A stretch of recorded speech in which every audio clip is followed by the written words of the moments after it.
하나님의 말씀 보시겠습니다. 예레미야 9장 17절에서 22절 말씀까지입니다. 교독하시겠습니다.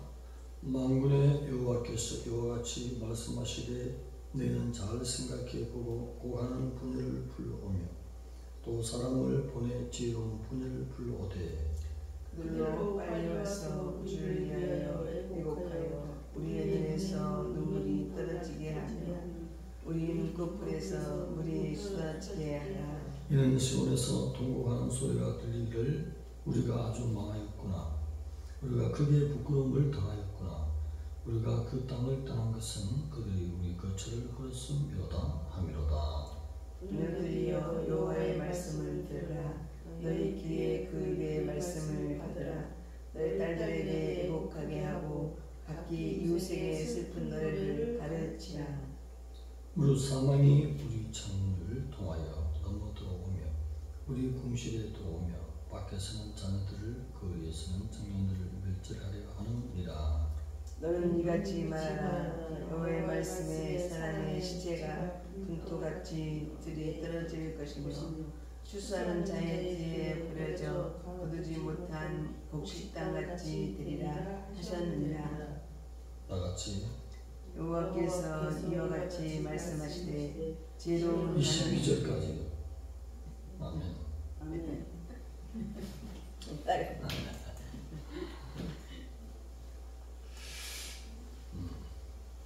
시온의 통곡하는 소리라는 제목으로 하나님의 말씀을 전하겠습니다. 시온은 하나님의 영광이 하나님의 임재가 있는 성전이 있는 곳입니다. 유다의 수도가 바로 시온이요 예루살렘 성인 것입니다. 이것을 하나님께서 부지런히 회개를 외쳤지만 회개하지 않을 때에 심판하시겠다는 것입니다.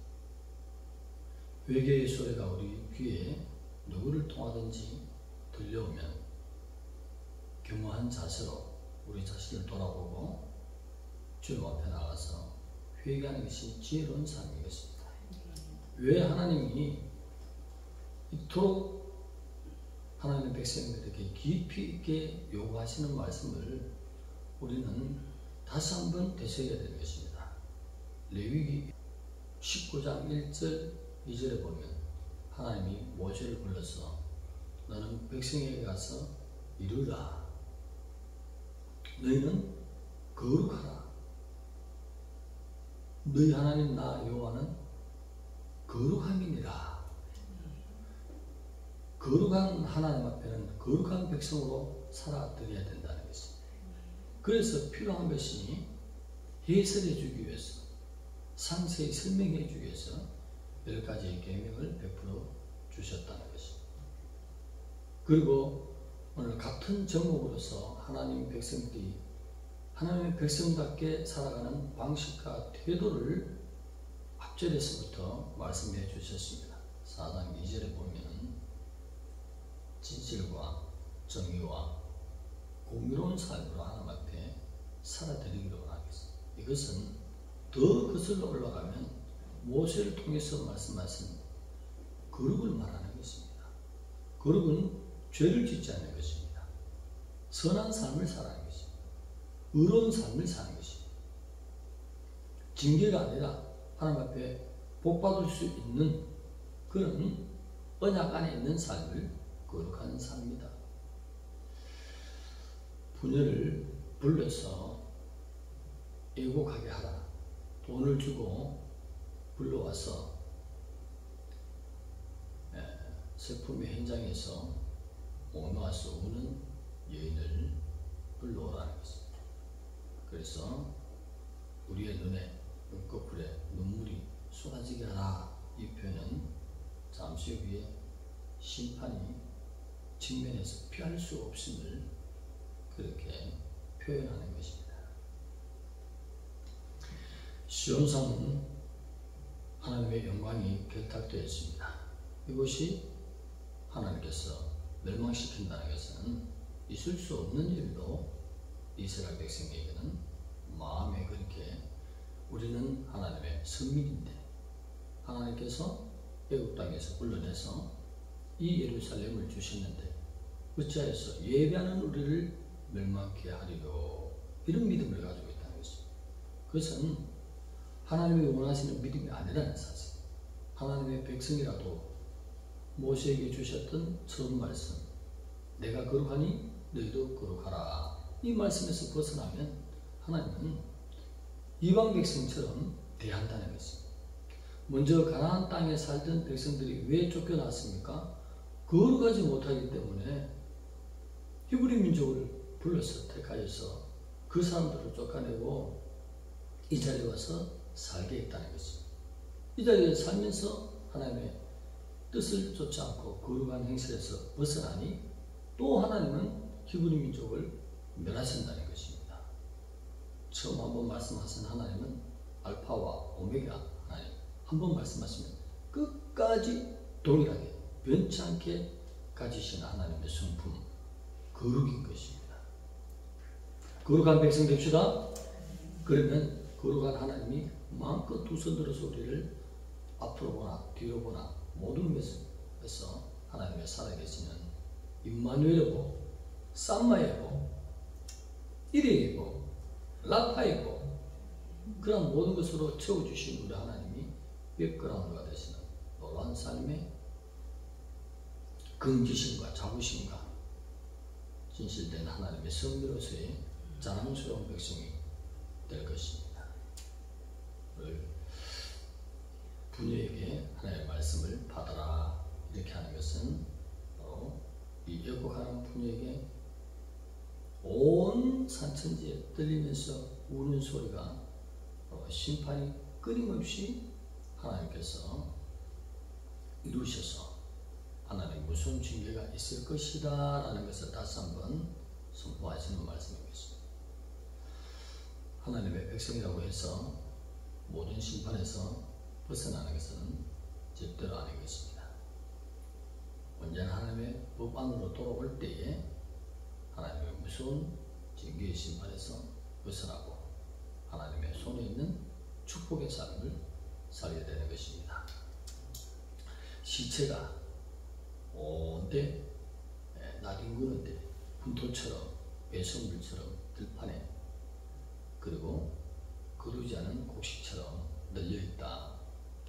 이 사실은 심판의 무서운 결과를 보게 되는 것으로서 장사할 사람이 없는 비참한 모든 죽음의 현장이 되어버리는 하나님의 영광의 터전 시온산 예루살렘, 이 성지가 시체가 절벽에 얼마나 부끄러운 수치인 것입니까? 날마다 하나님을 예배했습니다. 찬양했습니다. 제물을 드렸습니다. 그런데도 이런 결과를 가져왔다는 사실입니다. 그러나 진정으로 하나님 앞에 마음을 들이지 않고 형식적으로 나갔을 때는 바알을 섬기는 것으로 하나님이 그렇게 인정해 버리는 것입니다. 하나님을 잘 섬겨야 될 줄 믿습니다. 오늘 우리에게 그리스도인에게 요구하시는 사항은 우리가 마태복음 7장 21절에 나더러 주여 주여 하는 자마다 다 천국에 들어갈 것이 아니다. 다만 하늘에 계신 내 아버지의 뜻대로 행하는 자가 천국에 들어간다 말씀했습니다.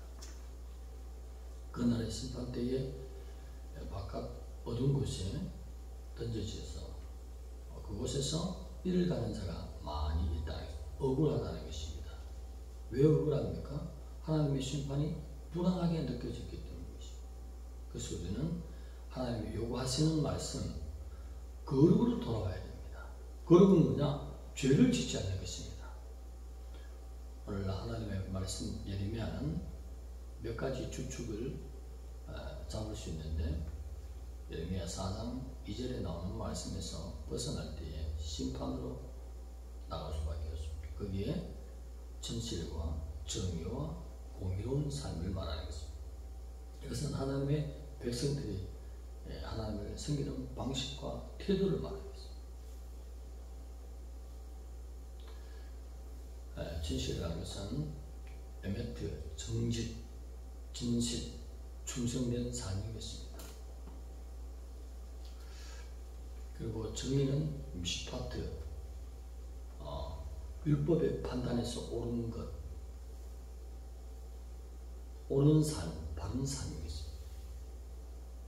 그리고 공의는 제다카라고 해서 정의와 거의 비슷한 말이지만 내면적인 본질적인 의미에서 하나님의 의로운 성품을 말하는 것입니다. 신약에 와서도 예수 그리스도의 장성한 분량까지 자라가기를 원하는 예수님 닮은 삶을 살아라고 요구하고 있지 않습니까? 구약에서도 맥락이 같은 흐름인 것입니다. 그래서 우리 번역으로는 진실, 정의, 공의로운 삶을 살아라. 이것이 하나님의 백성들의 하나님을 섬기는 방식과 태도이다. 이런 삶을 살면 절대로 하나님이 예루살렘을 초토화시킨다든지 바벨론을 준비한다든지 이런 역사는 없습니다. 일회의 역사만, 좋은 역사만. 아브라함이 훈련받아서 진실과 정의와 공의로운 삶을 살잖아요. 그 양떼와 소떼 누가 따라가겠습니까? 도리어 이방에 있는 장군들이 드골과 같은 그런 큰 장군이 와서 문을 두드리면서 하나님이 행하신 것을 우리가 보았다. 우리와 함께 조약을 맺읍시다 하고 일개의 가정 집에 오는 놀라운 은혜를 보았습니다. 이렇게 한마디로 하면 거룩한 삶, 또 세밀히 열어보면 진실, 정의, 공의로운 삶, 이러한 삶을 사는 거룩한 하나님께 속한 그 백성들에게는 하나님이 보험을 하시되 앞으로 보나 뒤로 보나 누구든지 건드릴 수 없는 놀라운 은혜들로 가득 채워주시는, 내가 생각지 않은 것까지 하나님께서 더해 주시는 일의 하나님 되시는 은혜가 반드시 있습니다. 오늘 이 시대에 열매 맺지 못하는 삶은 하나님께서 심판하시는 것입니다. 열매 없는 자들은 하나님이 염소에 속한 자라 판단하시고 예루살렘 성 밖으로 던져버린 것입니다. 그곳에서 일을 간다는 것입니다. 나는 예수 그리스도의 보혈의 오늘을 믿는데 유다 백성, 믿고만 있는 것은 유다 백성이죠. 행하여 열매 맺는 삶, 진실한 삶, 정의로운 삶, 공의로운 삶으로 열매가 맺혀질 때에 그 열매로 하나님은 자기의 백성인 것을 알게 된다는 것입니다. 그래서 오늘도 열매 맺는 삶으로 나아가고, 열매 맺지 못한 모든 일은 진실되지 못하고, 정의롭지 못하고, 공의롭지 못하고, 하나님의 성품을 닮아가지 못한 그런 사람들은 그리스도의 보혈로 씻어서 정결하게 열매 맺는 삶이 될 때에 하나님 만날 준비로 아름다운 신부로 꾸며질 줄로 믿습니다. 떠납시다. 내가 거룩하니 너희도 거룩하라. 그 말씀이 신약에 와서는 열매로 그들을 알리라. 기도드리겠습니다. 하나님 감사합니다. 하나님 앞에 거룩한 삶을 사는 저희들 되게 해주시고, 진실되고 정의로우며 하나님의 성품 닮아가는 거룩한 하나님을 섬기는 거룩한 백성들로 날마다 주님 만날 준비하는 하나님의 뜻을 행하는 자들로 붙들어 주시옵소서. 예수님의 이름으로 감사하며 기도드리옵나이다. 아멘.